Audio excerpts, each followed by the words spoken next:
If you are looking for something new and different for the upcoming Compliance Week celebration in November, check out The Compliance Kids.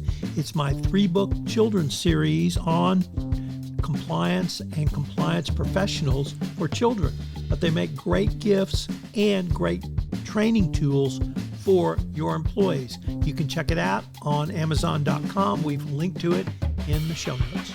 The Compliance Tip of the Day. This is the podcast where we bring you daily insights and practical advice on navigating the ever-evolving landscape of compliance requirements. Whether you're a seasoned compliance professional or just starting your journey, my aim in this podcast is to provide you with a bite-sized, actionable tip to help you stay on top of your compliance game.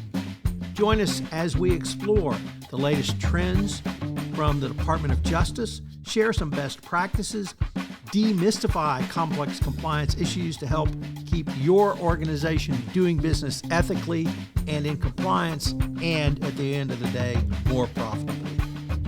Tune in daily for your dose of compliance wisdom. Let's make compliance a little less daunting, one tip at a time. Now a word from the sponsor of the Compliance Podcast Network, Ethico. If you're a compliance officer, middle managers are crucial in getting your programs from you to your frontline employees. But how do we activate those managers and get them on our side?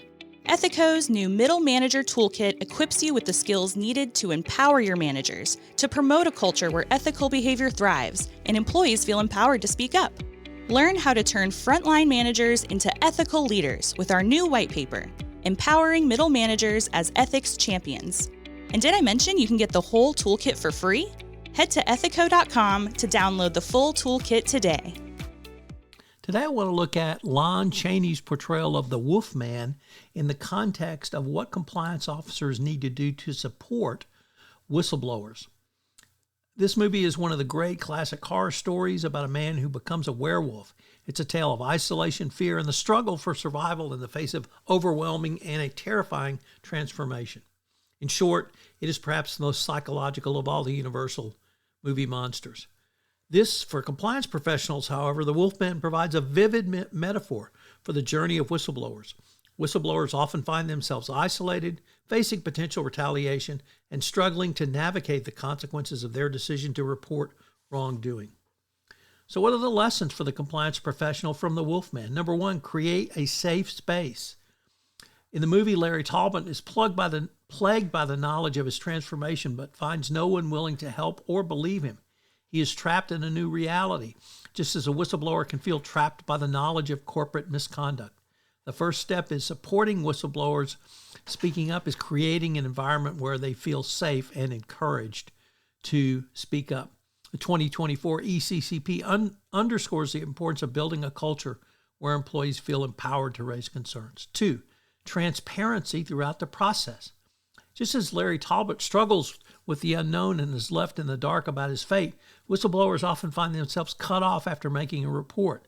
They may feel unsure about what happens next and whether it's being investigated and what the next steps are. The 2024 ECCP stresses the importance of maintaining open lines of communication with the whistleblower throughout the investigative process. Once a report has been made, it is critical to keep whistleblowers informed about the status of their complaint. This does not mean sharing sensitive details of the investigation, but it does mean providing regular updates so that the whistleblower knows their concerns are being taken seriously. And 3, protection from retaliation. Obviously, one of the central themes of the movie is Talbot's fear of being hunted, rejected, and even killed. Similarly, whistleblowers often feel retaliation, whether it's in the form of termination, demotion, or even ostracization. Protecting whistleblowers from retaliation is not a legal obligation, but a moral imperative. The 2024 ECCP places a strong emphasis on retaliation protections. It advises companies they must have robust policies in place to prevent retaliation and clear avenues for the protection of whistleblowers. In short, the Wolfman is a great example for the compliance officer. This is Tom Fox again. This new podcast, Compliance Tip of the Day, will appear daily. And frankly, it's one of the most requested topics for a podcast that I get on a regular basis. It's going to be short and sweet with one tip with some takeaways that you can utilize to implement into your compliance program. If you've got a question that you would like a tip on, please submit them through our website, and we will use them in an upcoming episode. The Compliance Tip of the Day is a production of the award-winning Compliance Podcast Network. Finally, this podcast contains promotional materials.